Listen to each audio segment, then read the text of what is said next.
So, hello everyone, and welcome to our weekly Catalyst meditation. I'm welcoming to those who have joined us today. Welcome to those who are following on the outline, and I don't see anybody on the outline right now. But also welcome to those who have been with us in the past but can't make it today. Um, we are going to start the way we almost always start, which is with our centering meditation. And we do our centering with our breathing app. And because the breathing app is so low, I have to adjust our audio here so you can hear it. And we spend 3 minutes with our breathing app, and then we spend an extra minute or so in silent meditation. So we're going to start that right now. So if you can, breathe in,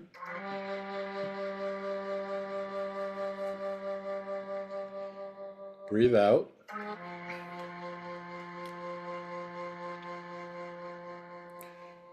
Breathe in.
And you can continue for another minute or two.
Okay, if we can come back to our common center, we'll begin with our intentions.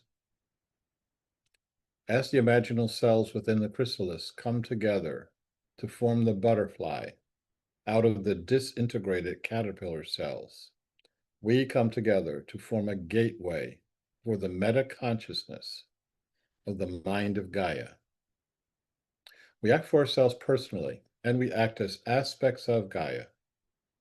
Holonic consciousness is a fundamental aspect of the universe. Every atom in the universe holds consciousness. It is always with us. We are acknowledging that now because many humans have forgotten, and many humans have been in denial. We act to reawaken our connection to Gaia for the benefit of all living beings. And we acknowledge our connection to all beings. This connection includes all humans, including those who have gone before and those who are to come. All beings who thrive on and in the air. All beings who thrive on and in the water. All beings who thrive on and in the earth. All beings who thrive on and in our bodies. All beings that thrive on light, the beings of the plant realms. All meta-beings, including the earth as a living meta-being, air as a living meta-being, fire as a living meta-being, water as a living meta-being, all colony beings, meta-beings that are collections of solo beings, and that includes murmurations, colonies, schools, hives, pods, flocks, herds, migrations, harmonies, swarms, and other forms of colony beings, and all other forms of consciousness, known and unknown to us. Having acknowledged all of these beings, we blend all of our energies. May all who are part of Gaia be connected to and in perfect health, harmony, and balance with each other and with Gaia for the common good. We are in perfect physical health, harmony, and balance.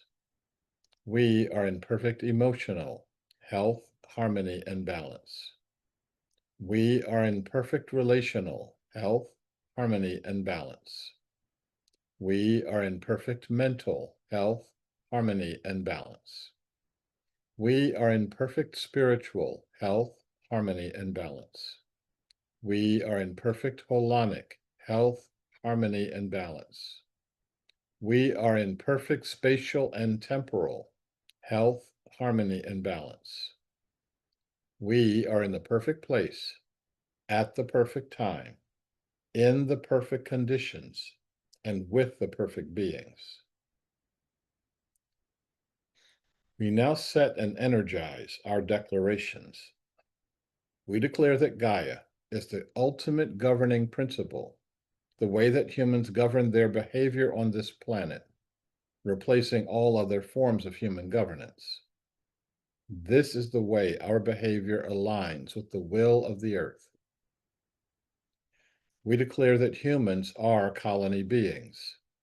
We deepen and expand our human murmurations, our human harmonies. We declare that Gaia is providing all necessary resources to achieve the vision of a world that works for all living beings. We declare that we are creating a political and economic system where all beings participate in it, all beings are in relationship with it, all beings own it, all beings benefit from it, and all beings govern it for the common good. So now we're going to meditate within this holonic energy, within the energy of Gaia. We're going to be listening for any messages we may receive. We'll be making any personal requests that we may have.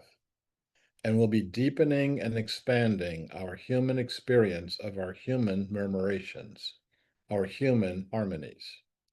And we'll be doing this for between 8 to 10 minutes, starting now.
And if we can come back to our mutual center,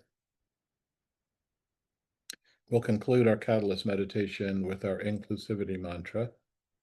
You can feel free to repeat with or after me.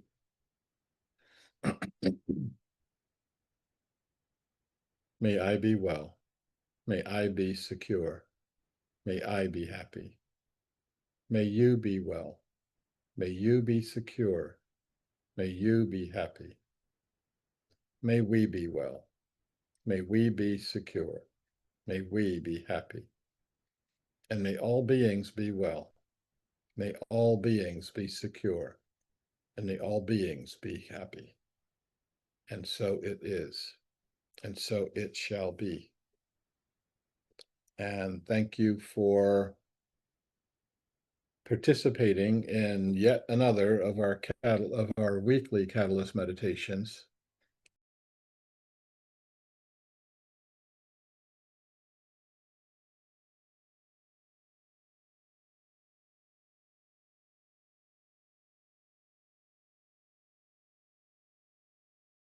Hello, everyone, and welcome to our Catalyst meditation pre-meditation talk today. And today I've got, or I was handed, a pretty important topic for us to talk about. And that is the concept of politics and the way I look at it, politics, economics. I think the two are so wedded to each other, although we try to pretend that it's not, that we have to talk about them as a whole, look at our existing systems as a whole, and look at where we are going. Like, what is the next step for our understanding of politics and economics? And that's an awful lot to crowd into 25 minutes, but we are really smart people, so we're going to be able to do this. Where this came up was just a few days ago, and I'm talking to my grandson, who is in college. He's coming up on his first semester of college, and um, I I asked him, like, preliminarily, what is your major course that you're looking at, and what are you planning on taking, etc., and got dismayed when he was saying that he was planning on majoring in political science. And I felt the bottom drop out for me, because that was my first major when I went to college for the first time. And within a short period it was my first disillusionment with college. I thought college was, oh, this is great, and it's so obvious where I grew up in Camden, New Jersey. It's got to be good. And I realized that from the point of view of my professors, what political science meant was understanding the thought of people who had been dead for hundreds of years. And they gave us a whole bunch of the writings of what I call the dead white guys. They're all guys. They're all white, and they're all dead. And that's the qualifications of a political science theoretician. And I think that we human beings deserve better. Not to just throw them out. A couple of the dead white guys had a couple of things that they said that may or may not be important. But if you just make the important, but if you make the assumption that if you're dead and if you're white and if you're a guy, you said something about politics, then it's important, then you are going to miss an awful lot. And that's something that happens with us. We miss an awful lot.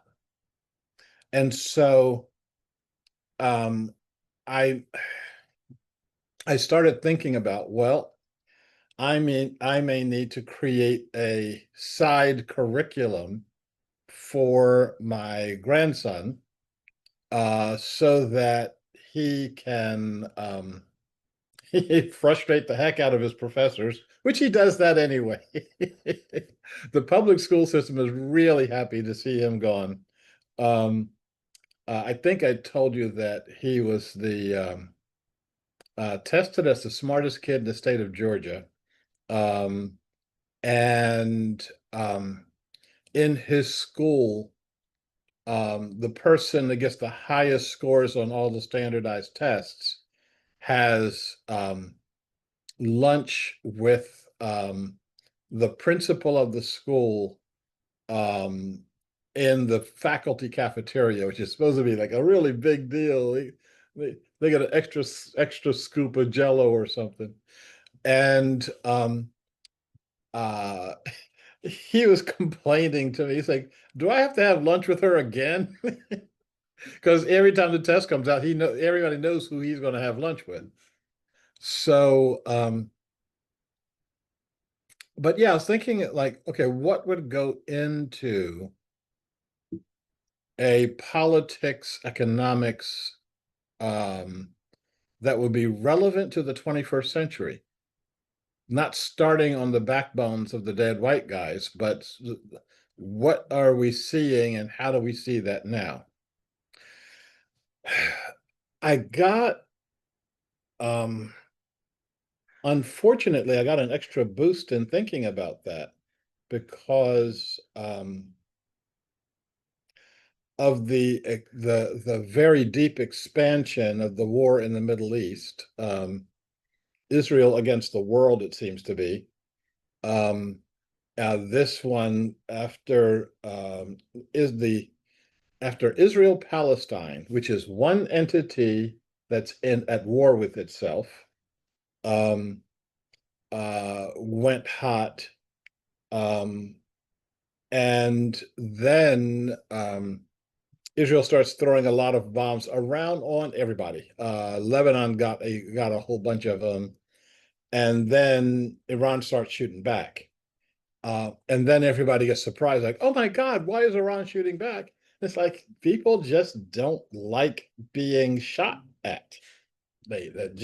Generally speaking, I'm sure there might be a masochistic country or two that may like being bombed, um, but that's generally not the case. And that truck that just went by generally reminded me that I need to close my window here.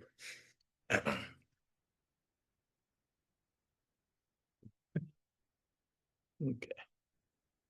Um, so, so here's a couple of thoughts about what politics and economics looks like, um, from the point of view of a holonic perspective, the perspective that we are one. So the first thing that I did was visualized a continuum, a line that starts from over here as far from holonic consciousness as you can get, the consciousness of the solon, the consciousness of the individual, and over here as connected as you possibly can get. How far you can get to the position of we are one, and how far I get to that position from the point of view of um, the Chronicles of the Upheavals. And that is actually further than most people want. Okay. When people read the last chapters of Chronicles of the Upheavals, almost everybody, oh, I don't want to live like that. That's what unitive consciousness looks like. And we should know that and know that we are aiming for somewhere about here. Um, so the furthest over here, though, is the imperial governance structure. This is the king or king equivalent. This is where one person or a very small group of people, generally all blood related, because that's the only people you trust, and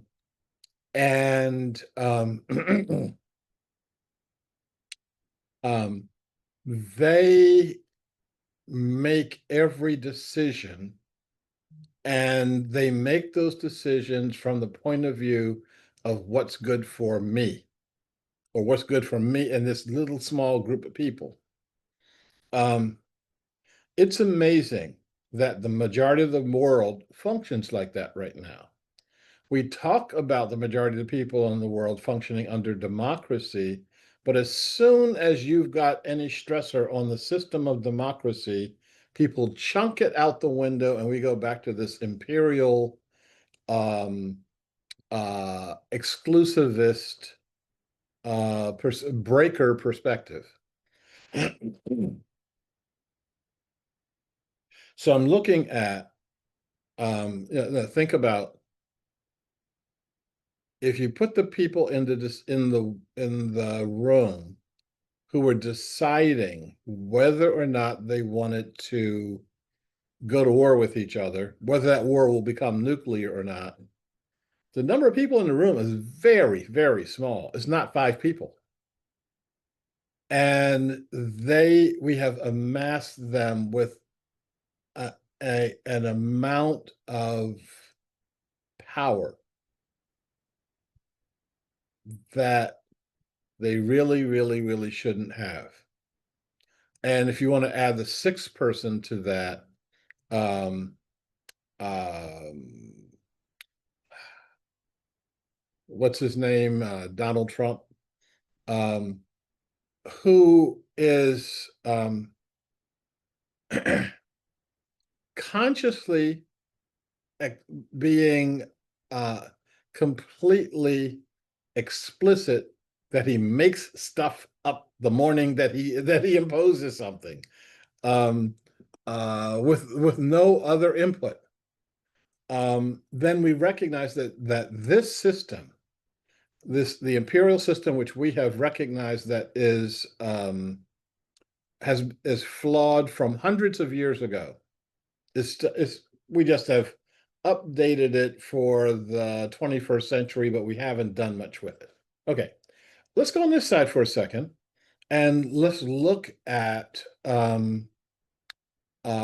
if we skip the part, as I'm trying to skip the part with my grandson, if we skip the part of having to learn 300-year-old politics, let's look at what are the politics and economics of the relational side, the holonic side, and the unitive side.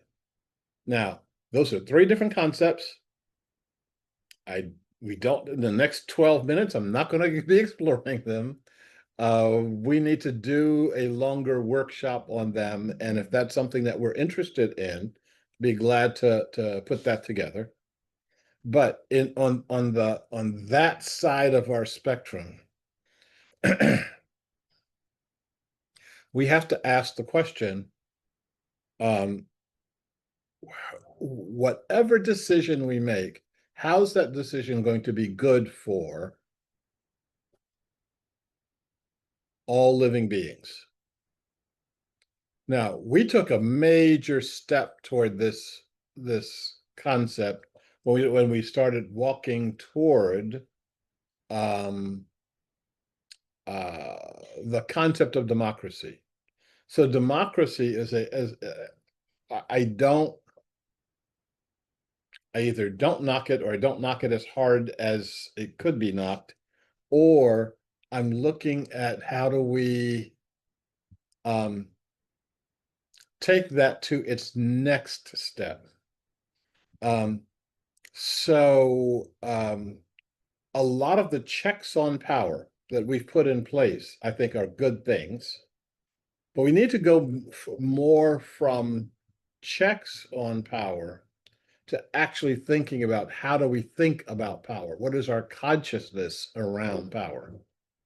Um, so our challenge now in the 21st century is how do we see power from the broadest possible perspective for human beings, and then the broadest possible perspective for all other living beings, because everybody bears the brunt of war.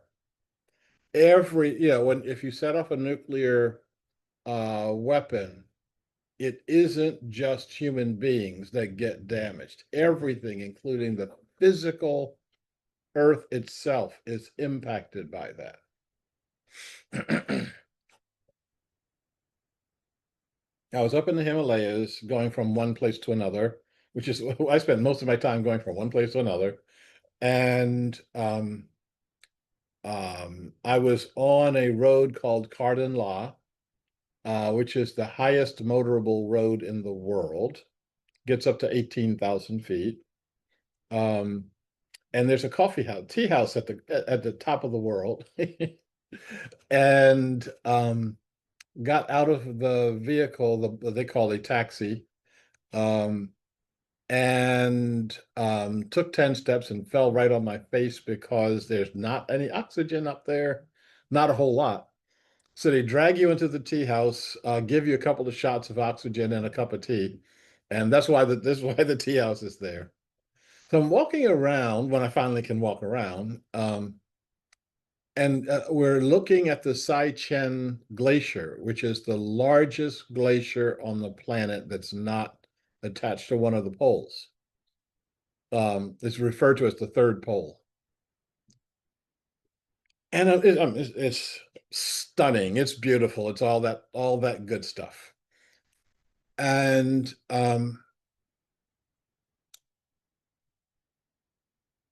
guy walks up behind me from the region. I can't tell where from. And he says, you see me looking out at it, and he said that is the primary battleground for World War III.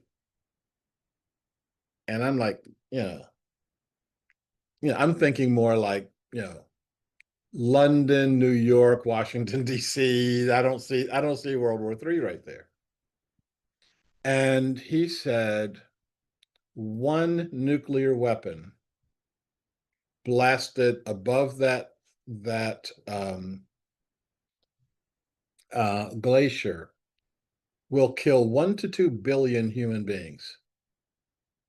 And I'm like, whoa. And he says that glacier feeds 5 of the major rivers in the world. Um, and it will melt all the water at one time. That all of the rivers will flood, and you'll kill somewhere between 1 and 2 billion people. And it's the kind of thinking that regular human beings like me and you don't think about. But we really need to think about if what we're going to be doing is creating this thing of another way to think about human governance in the 21st century. Okay, so I came up with 5 new tactics, new political theories, political perspectives that I am hoping my grandson introduces to his school, much to the chagrin of his from his high school teachers to his professors. Um, Maybe I'll go ahead and give him some A's and get him out of there too. Um, Now, some of these are from my book, Practicing the 12 Steps of Inclusivity, because what what countries like Iran, um, Israel, what organizations like Hamas need to be thinking about is, how do you resolve your conflicts without violence? Is it possible to resolve your conflicts without violence?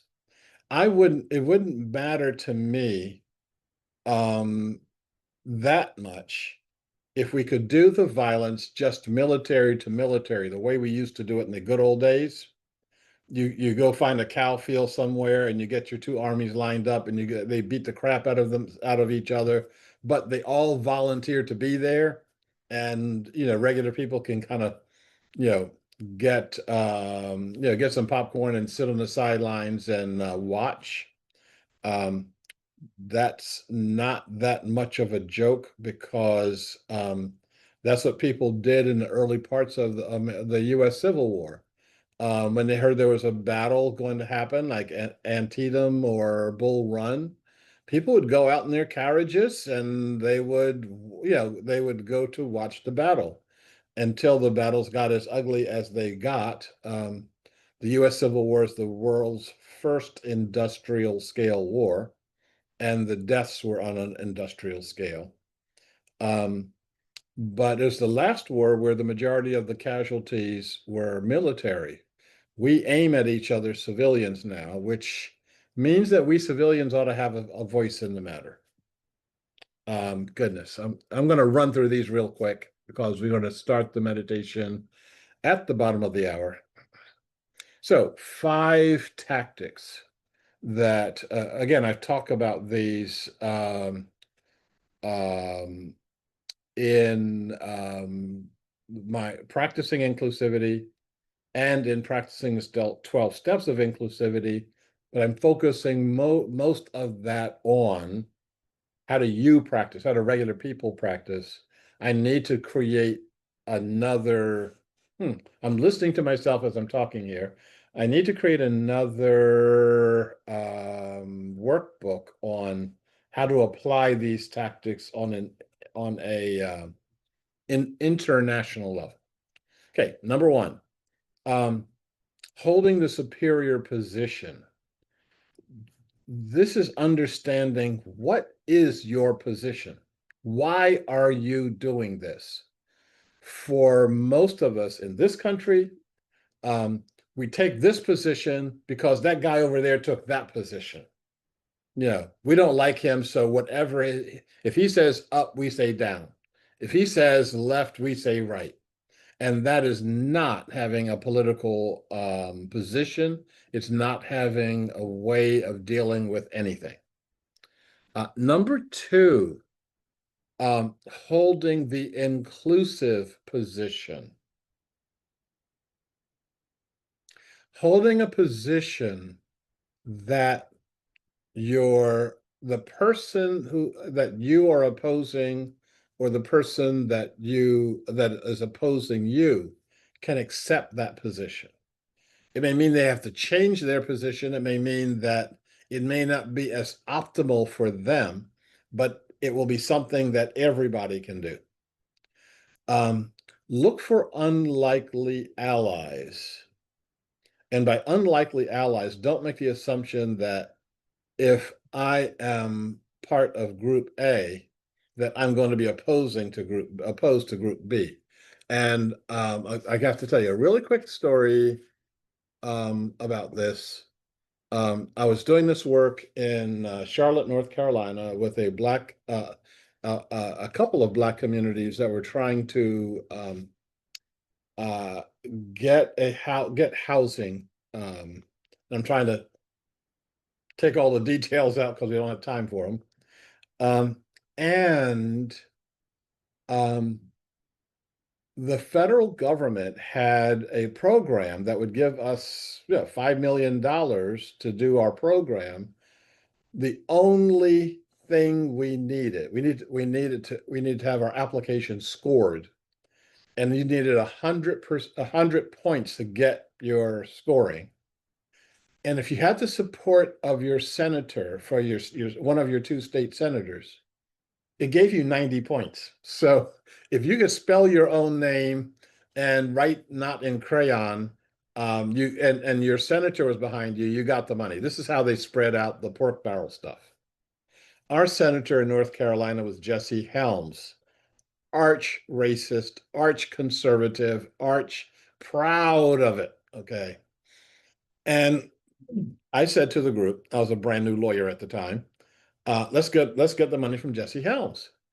And everybody went, you know, this guy would cut his own throat before he gave us a nickel, etc. And I said, all that may be true. You may have that history with him, but you didn't ask. If you don't ask, he can't say yes. And I said, you don't pay me. I was a legal services lawyer at the time. So you don't pay me. So what's the problem with you? So they said, go and waste your time. And I wrote a letter. I said, it's only going to take me an hour to write the letter. Took 2 hours to write the letter. And I put in every conservative buzzword I possibly could in this letter. And this is going to strengthen family values. This is going to cause people to go to church on time, and yeah, you name it. And had somebody other than me sign it, somebody with a good Anglo-Saxon name sign it, and put a stamp on it, mailed it off, and got back this very cordial letter from him saying, wish you well on your project.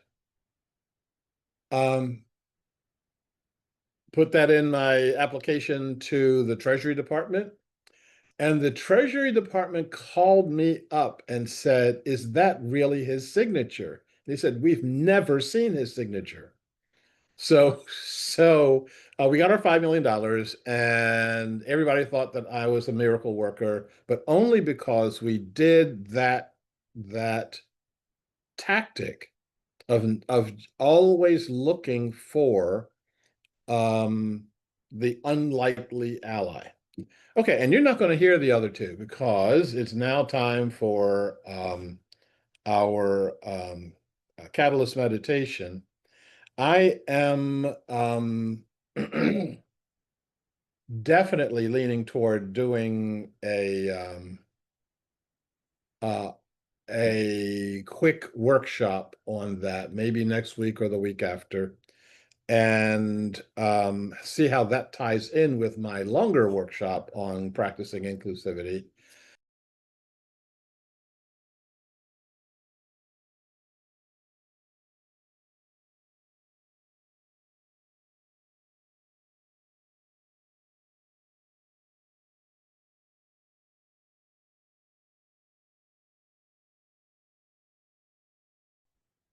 Um, there's a button down on the button bar on their screen beneath you that has a button that says raise your hand if you want to get recognized. So you can raise your digital hand.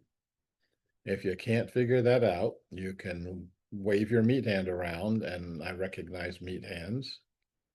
And if neither of those float your boat, then if you just turn your microphone on, and I'll see that you turned your microphone on, and see if that's a glitch or see if that's you wanting to say something. Um, we have a few things that we can talk about, including what we talked about in our pre-meditation. I sent out fairly late last night a video to a number of us, And we can talk about that. We can talk about the fact that it looks like it's going to be a beautiful day today in Portland. Um, and I see nobody going hot here. What came to me in the meditation was two things. Number one, I could just quickly go through these other 2 points of the that I left out of the didn't have time for the pre-meditation talk, and that way we don't have to do try to schedule another event. Oh, the other thing is that there are folks who have to leave, and if you do have to leave because of your work, um, wave yourself out or stick a note in the chat, and I'll see you on the next one. If no, is everybody just shy today? Everybody, or overwhelmed or underwhelmed. If you're just whelmed, it's okay, but if I don't want anybody be over or underwhelmed. And Kim, hi Kim, it's been a while. Hey. Hi. Yeah, I've been working every day, and today's Juneteenth, and it's a federal holiday, and it's a scheduled day off. Um, and I saw your video last night, and I thought I just want to be here, like and I see Angie. I see Angie's messages. um, yeah, and then I've got the wrong link on my calendar, so it took me a while to I will find the right link. um yeah, but I appreciated the video when I first went to listen, because I listen to a lot of things, and it's usually like that type, like a voiceover at night. I don't like usually listen to that at night, listen to something else. And I thought, well, since I'm going to come here today, this morning, I'm like, okay, I'm just going to sit and watch and see what it is. And in that perspective, from it was just really resonating. Like just it's just a natural thing, with many themes and truths over time. Um, and so I want to thank you. And it was nice to be back in this meditation today. And I do think of you every day because you are on my calendar every day. Even if I'm not here, you are on my calendar. Thank you. And we think about you every day. That's why we say for those who can't be here. Yeah, yeah. No, we're building a network that has interesting tendrils going out into I I'd like to think about us as like an oak tree or a pine tree sending roots out. We're more like a fungal blanket. We can cover a lot of ground, but not nearly as romantic as an oak tree. So anyway, um, yeah, we are. Um, I think about a song by Gil Scott Heron, for those of you who are both old enough and culturally aware enough of Gil Scott Heron. Um, and the title to the song is "The Revolution Will Not Be Televised." And I think about that because it won't. All of the television stations of the world will be pointing toward breaker reality until breaker reality goes away.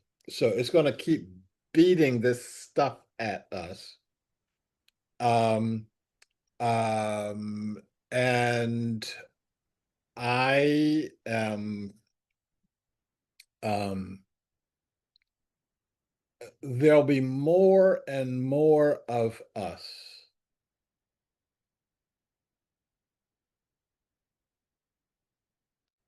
thinking and acting and doing in another way. But until the bottom falls out, they're still going to be pushing that toward us. So what we need to be doing is just helping the bottom to fall out faster. And that's literally doing our lives, doing our work, doing what we can do. And um, and then it flips. For those of you who know about my work in Sri Lanka, um, um, the news media was hitting people over the head with this 30-year war every single day. Every bomb that went off, every government attack, every suicide bomber, it over and over and over again until it just stopped. And all the work we were doing for the 18 months that I was there got to the point where it just wound down and the war stopped. And that's where we need to get on a global scale. But unlike in Sri Lanka, we can't let it get started again. We took our eye off the ball. I take my responsibility, my level of responsibility for being one of the Sarvodia managers, leaders that took his eye off the ball. Didn't understand that this thing can come back around and bite you again. Um, for those of you who saw um, the Lord of the Rings, um, where Gandalf is confronting the Balrog in on the bridge of Khazad Dûm, um, and um, the bridge collapses under the Balrog, and he goes down.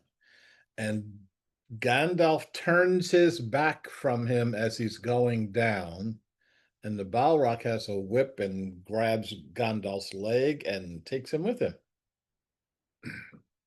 Um,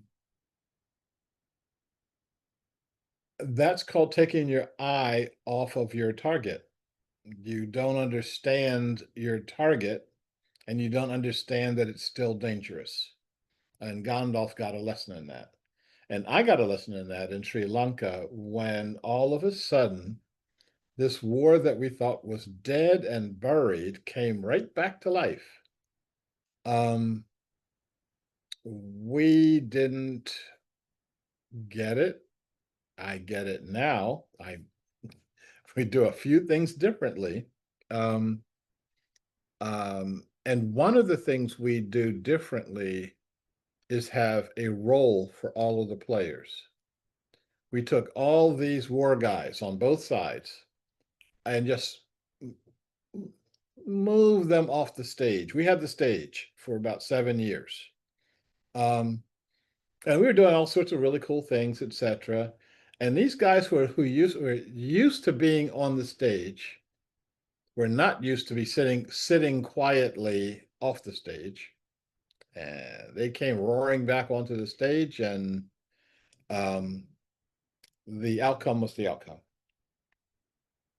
So um, and something I recognized from that was both sides want the war.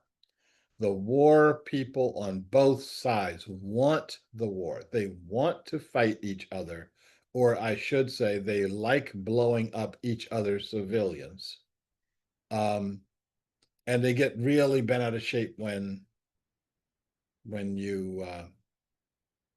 when one side blows up their civilians and the other side blows up their civilians, but they have no compulsion of blowing up the civilians on the opposite side. So we have to do things differently, and that's what I've been about for the last 40 years, and I am in support of doing things differently. Um, oh, we got a few comments here. Um, um, Jenna, are you iPhone 13? I thought you were iPhone 13. And I if am, not, and I switched over to my computer. and she switched over to her computer just because she wants to confuse me. Okay. Um, you couldn't do it. Ha ha ha. So Jenna says, does this not in part depend on male ego and machismo? That That's peaceful resolution is wimpy. that Um, is referring to your monologue before the meditation mhm. about economics and politics and Yep. finding peaceful resolution. Hmm. The question is there a mindset that needs to be changed within human that needs to evolve within humans um, that allows this type of action to come forward? Um, Number one, I may have to skip straight to number two. Um, yes, but I never talk about it from the point of view of male ego. Number one, because there's an awful lot of women who hold the same energy. Um, if you put Margaret Thatcher, Hillary Clinton, um, what's her name? Used to be Attorney General, Janet Reno, um, the other woman that was head of Secretary of State in under Clinton. She's of Czech background. I can't remember her name right now. Um, you put them in a room and try to figure out how many alpha males you got. Okay. Um, they hold the energy, although they're wearing dresses. Okay. So we've got to look at this from the point of view. And this is why when I refer to breakers, I don't refer to sexual classifications. I don't refer to cultural or racial classifications. It's really easy to say, oh, yeah, the Europeans. It's like, yeah, a lot of Europeans hold breaker energy. And then you start looking at the leaders or so-called leaders in lots and lots of African countries, and they're holding the exact same energy while they're complaining about um, Western imperialism or white domination or whatever. Mhm. We can't use words that misdescribe what we're talking about. Okay, that's one. Number two, yeah.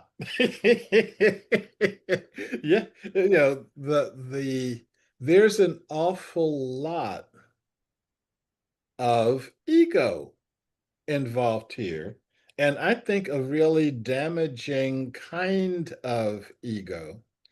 Um, um,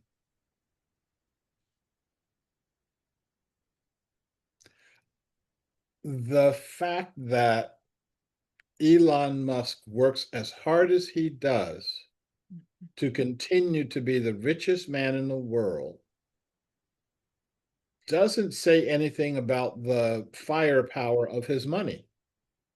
You know, it doesn't have anything to do with money. It has I'm the best, I'm the best. Ted Turner said something, Ted Turner of Turner Broadcasting, and he created CNN, and he's of another generation of the richest man in the world. Um, and he said something really interesting on the occasion of him giving $10 billion to the United Nations, which I thought was um, uh, pretty noteworthy. He said, if you created a contest of who can give away the most money, I'm going to then strive to be at the top of that list because that's the kind of guy I am. Like I want to be the best. I want to be recognized as the best. And so if you create the hottest philanthropist, I'm going to be at the top of that list. An annual award for the hottest philanthropist. Um, then, and I noticed as soon as he said that, everybody went, mm, we don't want that one. We make too much money off of y'all competing to accumulate as much for yourselves. Um, and so all of the ego satisfaction stuff, um, the all of uh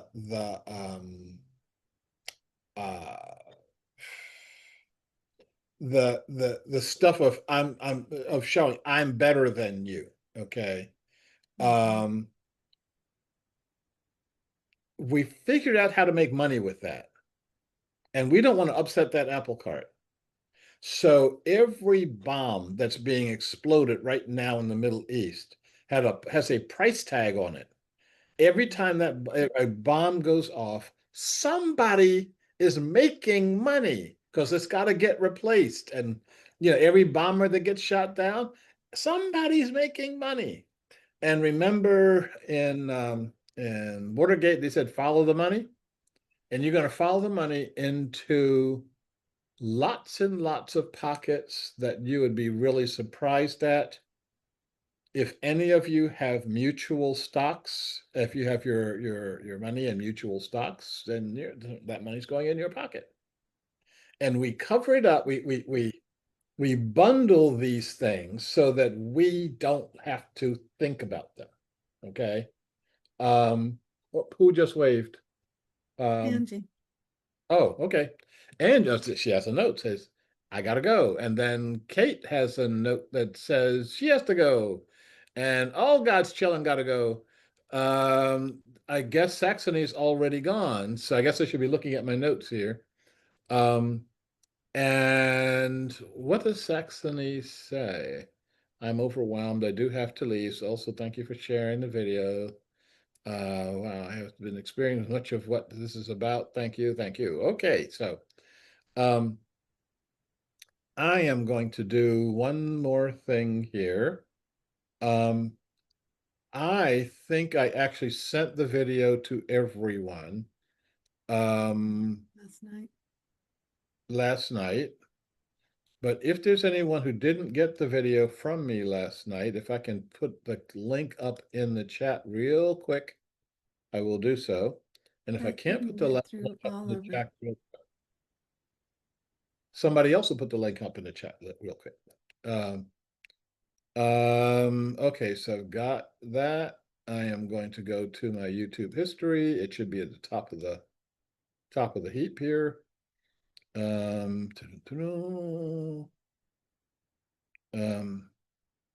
Oh goodness. So there's two kinds of links that I send out. I'll send out the good one.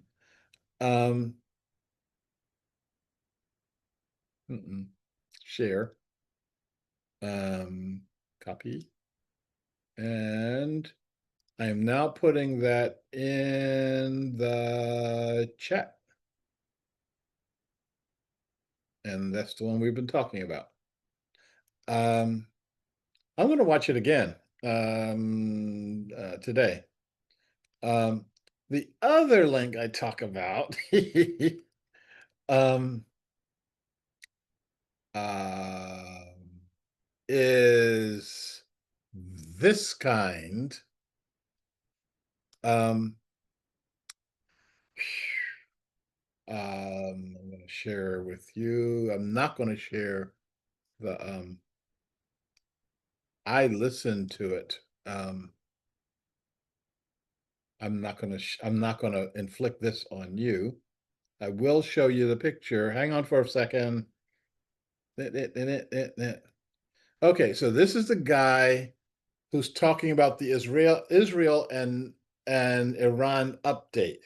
This guy, the blue person with the pointy head, and we have the same hairdresser, but the I mean,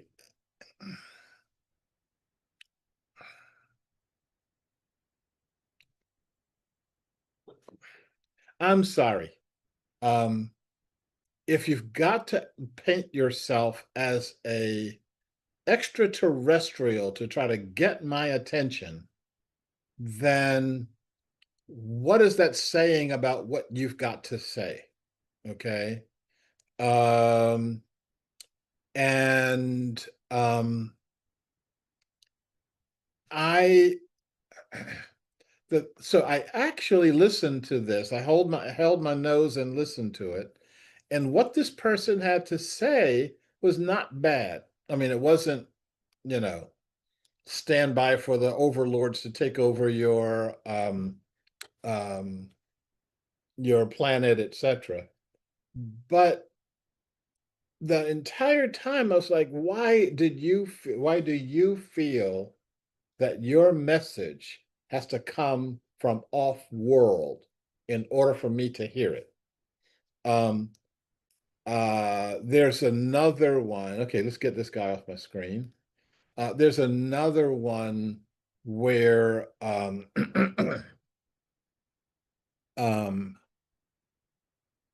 the Pleiadians, who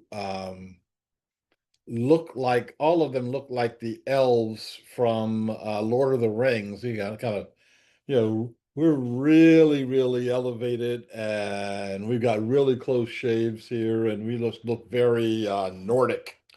And why do you think you have to do that in order for you to be heard? The people who create these videos, who are putting words in the mouths of people like Albert Einstein, Thich Nhat Hanh, the Dalai Lama, maybe even me at one point in time, where instead of just saying, I think we should go that way, they say, Albert Einstein in his address to so said we should go that way. And what they're doing has a word, there's a name for it. It's called lying. And if we're trying to create a new society and we're basing that society on liars, on people who are lying to us, then we should wonder whether or not that's a society that we want to live in. Whether that person is a leader of a new society or whether they are a leader of the old society. Okay. I'm going to do one more thing. See, once you get me stirred up, I'm stirred.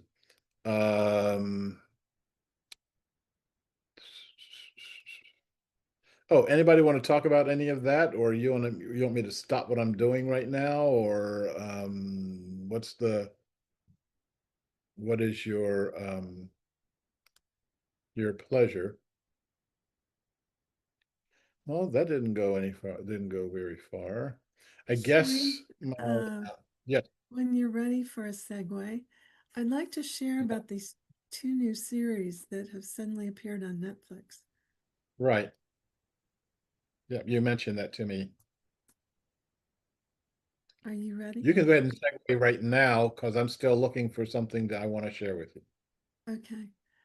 I've been recovering from an injury from several weeks ago, and so perhaps a little more Netflix time than usual.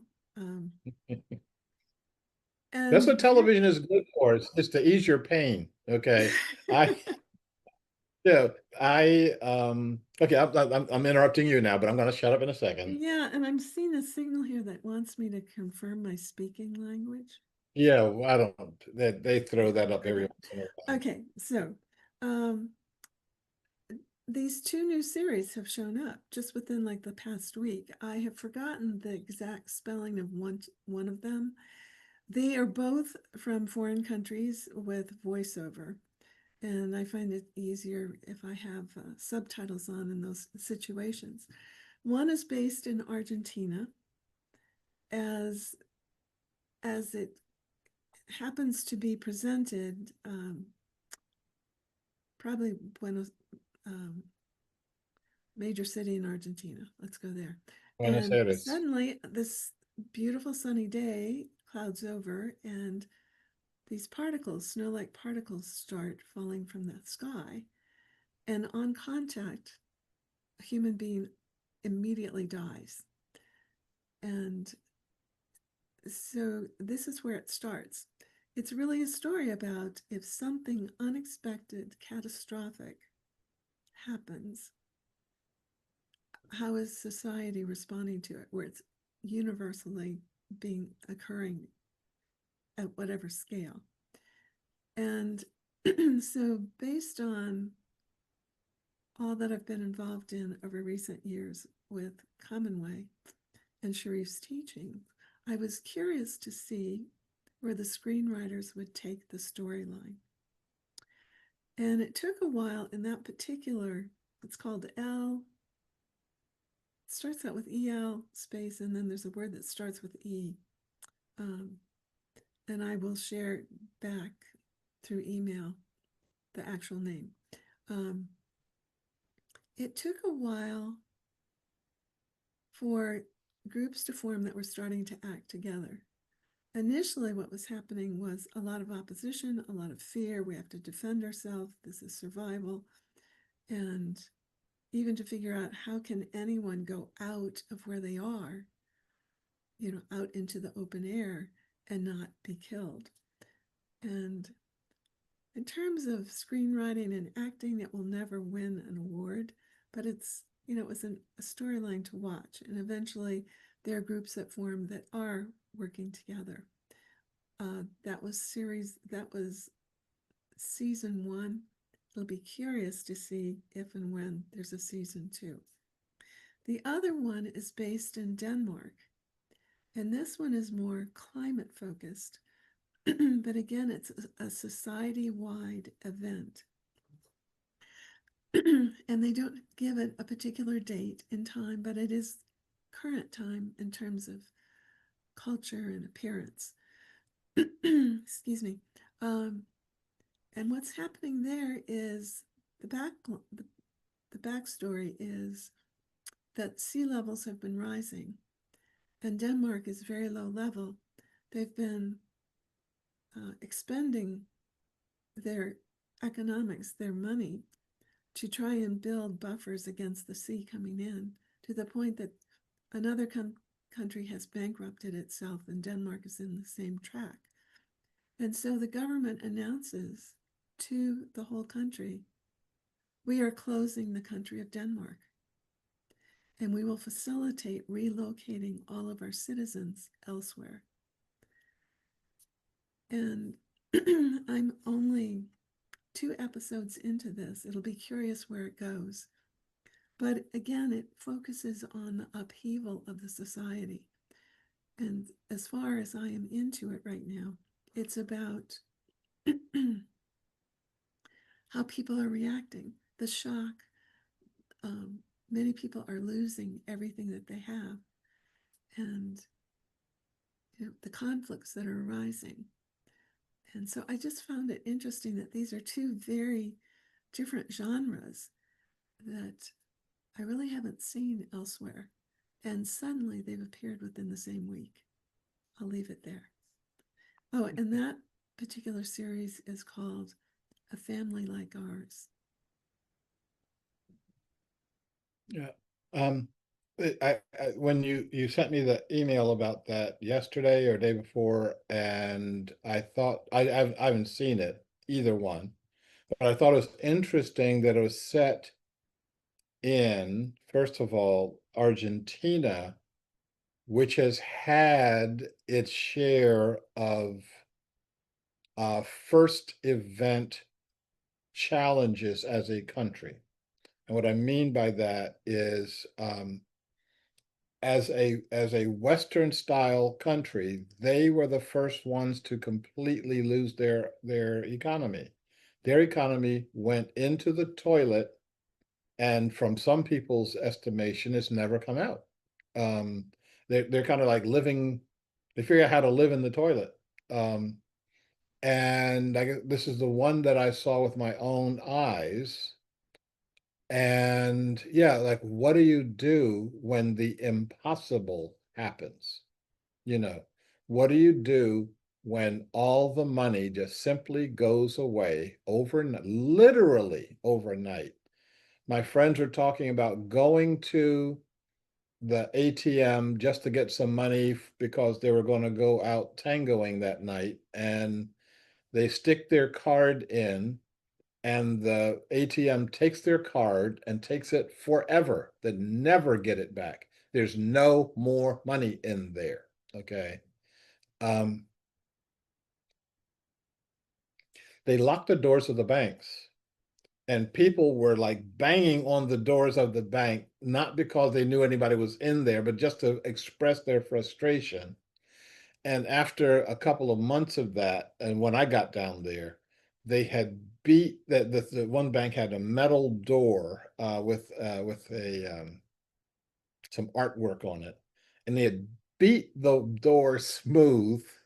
And every day at lunchtime, people would go to the bank just for this performance demonstration of, I'm going to beat the door some. I helped them beat their door, by the way. I mean, one of the I helped chip away at the Berlin Wall. I helped beat the door. I mean, I kind of got all over the place. And so what do you do? And in breaker thinking, the first thing you do is blame somebody on take the blame off yourself, blame somebody else. And in breaker thinking, it's um, create a world that works for me right now, okay, and me in mind right now. And um, we still hold those breaker themes inside of us, but the more time we spend with each other, the faster we will be developing mender ways of doing things. The second video, um, the one about the Netherlands, um, well, it's interesting they said it there and they didn't set it in the Maldives. The Maldives has actually said we're going to leave. Our country is unsustainable. We don't in the rising seas, we will be okay. See you. We will be underwater, and therefore we're getting out of here. And so, yeah, and who will take us in? And so Mhm. far, right now, it looks like Australia. Australia's got a lot of land. They got a lot of land. Yeah. And so the question is like where would you like several million square miles of land? What corner of Australia do you want to be in? Um, The and interesting, yeah, go ahead. the interesting thing about this story about Denmark is essentially they've decided to let Denmark flood. Mhm. And by setting it, I think, in that European sphere, it's playing up other immigration issues. And Yep. that they're wanting to relocate Danish people, in the European sphere. And a lot Mhm. of countries are suddenly closing the borders to Yep. to the Danish coming in. So Mhm. there's more episodes. I'm only, like I said, I've only seen two of them. It'll be interesting to see where it goes. Yep. Yeah, and I think one of the things that is interesting is as our world is maturing, and as we get um, um,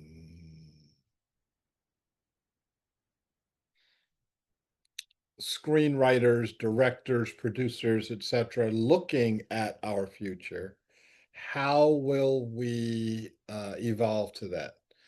My one thought is two of my favorite movies in the world um, are almost like bookends.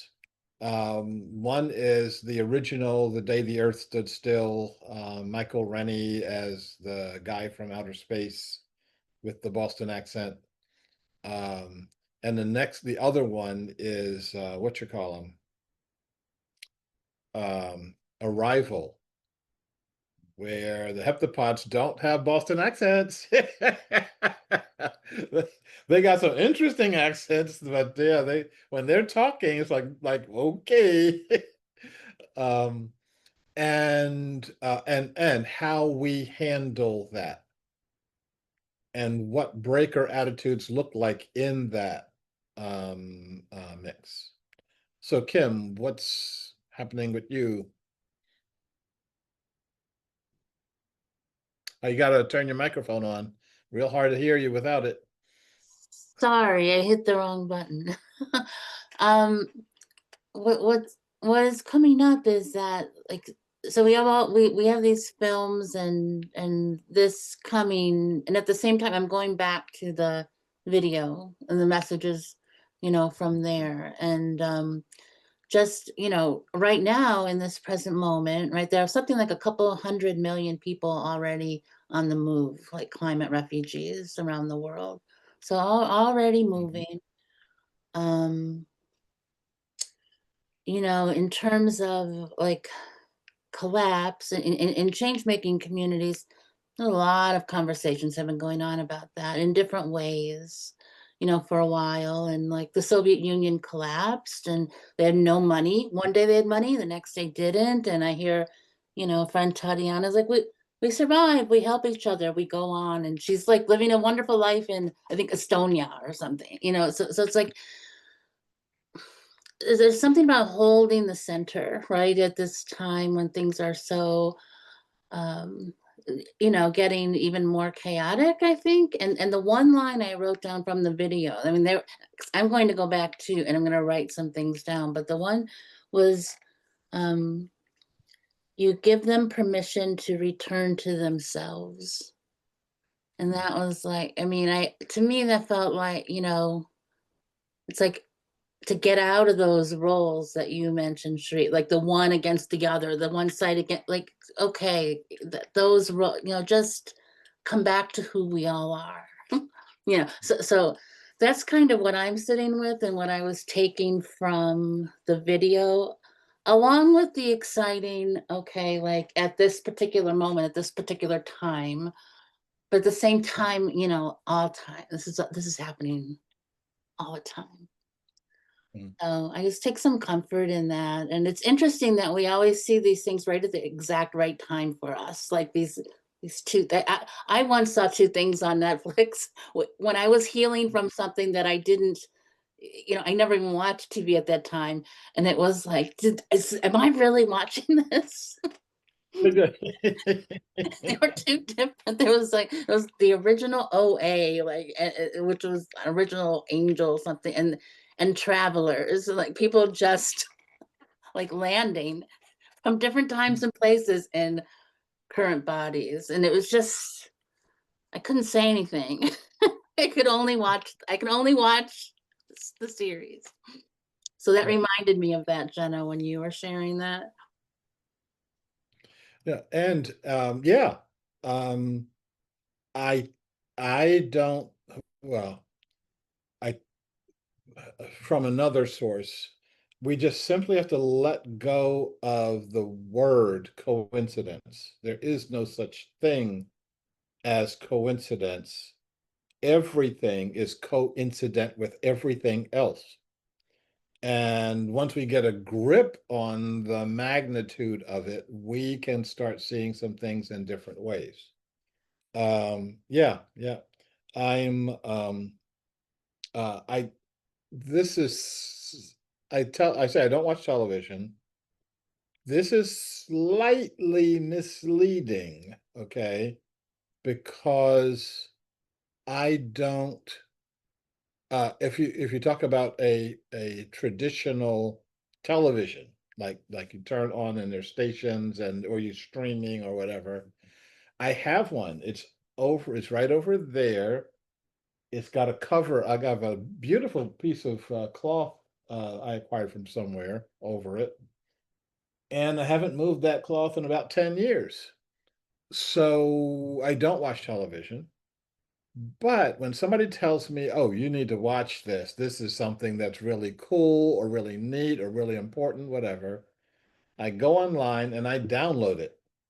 And so I will watch the entire program, but I don't watch it on television. I'll watch it as a stream, a downloaded stream. I managed to avoid all of the commercials. Um, and sometimes they're like really memorable things, like anything with David Attenborough's name on it. Um, um, um, and then there are things that you're slightly embarrassed to tell people that you have actually watched, like um, all 4 seasons of Only Murders in the Building. Um, and if you haven't seen it, there's nothing in it that has any redeeming qualities at all, but it's really funny. So, um, yeah, okay, now you know my secret life here. Um, and so yeah, I am and we can do that for each other. Only reason I watch Only Murders in the Building is that somebody in my circle said, "Oh, Sharif, you need to watch this." And like, okay, I'll watch it. Um, that's the same way I go to religious services. Somebody says, "Oh, Sharif, you should come to my church." It's like, okay, I'll go to your church, you know. Um, I don't have a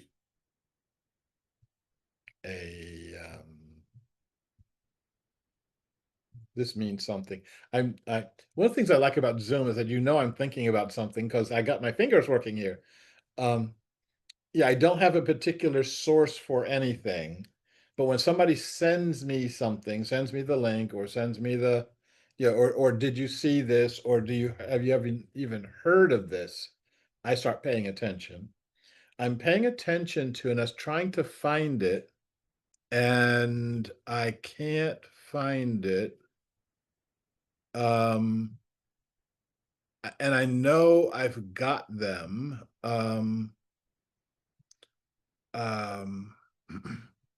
and I like this is one of the things if you don't actually download something and you just have the link, all of a sudden the link holder can say this doesn't exist anymore, poof, and it's gone. But it's a series of things that have shown up on Facebook of, and I can't navigate fast Facebook at all. I know I saved it, etc., but it's just not there anymore. Uh, um, People encountering wild animals in this completely cartoony kind of way, and the AI makes the encounter look um, um, like it's something real. In one of them, a the point of view is looking at this car coming up toward a black panther that is lying wounded on the road. Okay, it's alive, but it's bleeding. And a guy gets out of his car, walks up to this wounded wild animal, and starts, dressing its wound and spraying antibiotic on it, and the panther's just sitting there, not clawing this guy's face off.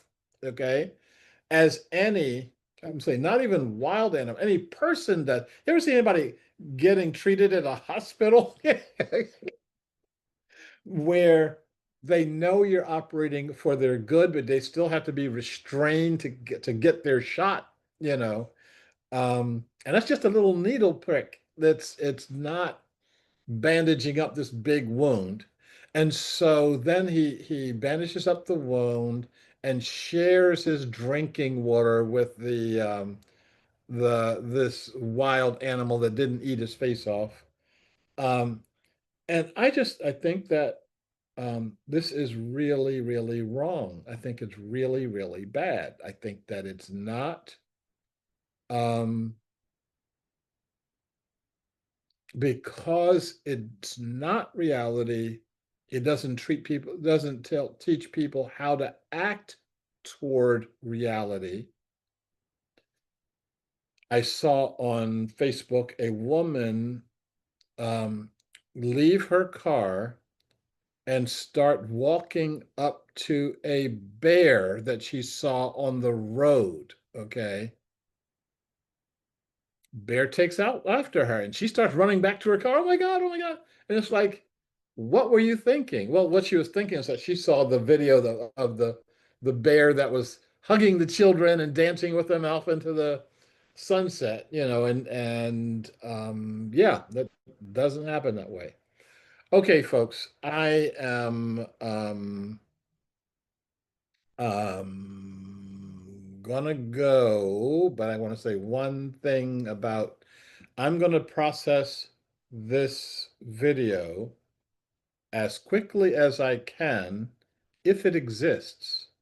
I've lost 2 weeks of videos. Um, we do the weekly Catalyst meditation. We do each of the 3 segments of it. I hit off. It says video processing, and then 2 seconds later, it says video processed, and the video consists of 5 seconds. And I have been not happy about that. Um, I